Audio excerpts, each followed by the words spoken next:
à tous, j'espère que vous allez bien. Alors aujourd'hui, je vais vous parler d'un sujet très important. Les choses essentielles à savoir avant de démarrer tes logs. Personnellement, la chose principale à savoir avant de démarrer ces logs, la chose la plus importante, c'est d'être prêt.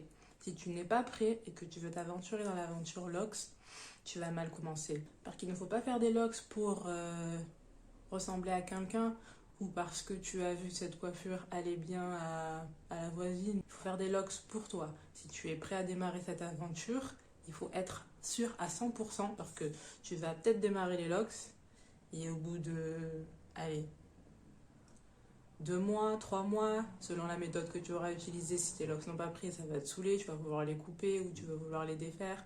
Si tu tiens plus longtemps et que tes locks ont prise, si tu n'arrives pas forcément à gérer, tu vas les couper aussi, donc tu vas perdre du temps et ce n'est pas le but du jeu. Donc, avant toute chose, avant de démarrer quoi que ce soit, il faut être prêt.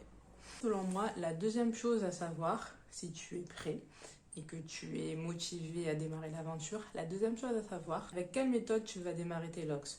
Moi, personnellement, j'ai démarré mes locks avec la méthode du peigne en twist. J'ai eu de la chance, on va dire. J'ai pris à peu près, peut-être, 3 mois pour que ça prenne à peu près sur toute la tête. Ça a pris principalement rapidement sur tout autour. Ça a été plus long au milieu.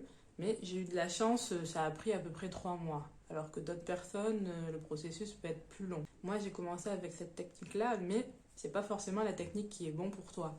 Selon le type de cheveux que tu as différentes méthodes avec lesquels tu peux commencer, démarrer des locks.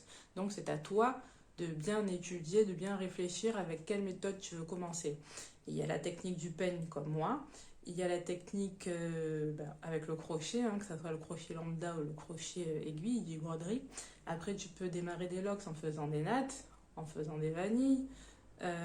Tu peux démarrer des locks avec l'éponge. Il y a plusieurs façons de démarrer les locks. Après, c'est à toi de savoir quelle méthode est la mieux pour toi. L'autre détail auquel il faut réfléchir avant de démarrer ces locks, c'est le tracé. Parce que tu as beaucoup de personnes qui ont des locks roots. À l'époque, avant, les locks, c'était pas une mode. Parce que maintenant, depuis quelques années, c'est devenu une mode. Mais les locks prenaient comme elles prenaient et tu n'avais pas forcément un tracé. Maintenant, c'est un peu plus un effet de mode. Donc, tu vas avoir des personnes qui ont des tracés en triangle, des tracés en carré, des tracés en losange. Pour que tu aies un rendu plus esthétique lorsque tu vas faire des coiffures, il est préférable en amont de réfléchir à quel tracé tu veux. Voilà, selon moi, finalement 3 choses essentielles à savoir avant de démarrer des locks. Donc je récapitule, la première chose qui pour moi est la plus importante, c'est d'être prêt parce qu'il est hors de question de faire des locks pour ressembler à qui que ce soit. Parce que déjà, si tu as vu des locks sur une personne, une célébrité, n'importe, et que tu veux exactement ces locks-là, tu n'auras pas le même rendu. Chaque personne a ses locks, chaque personne a un rendu différent. Il ne faut pas partir avec cet objectif dans la tête, c'est tu veux des locks parce que tu es prêt. Si tu n'es pas prêt, c'est pas le moment de commencer l'aventure. Il faut la commencer lorsque tu es vraiment sûr de toi et lorsque tu es prêt à le faire. Donc la première chose, être prêt. La deuxième chose, savoir quelle méthode tu vas utiliser. Et la troisième chose, le tracé.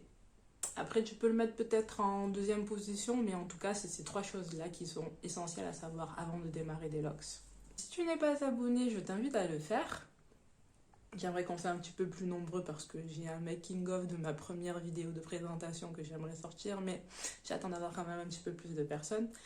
Si tu n'es pas abonné, donc je disais, je t'invite à le faire, à liker si la vidéo t'a plu, et je te dis à bientôt pour une autre vidéo. Bye bye!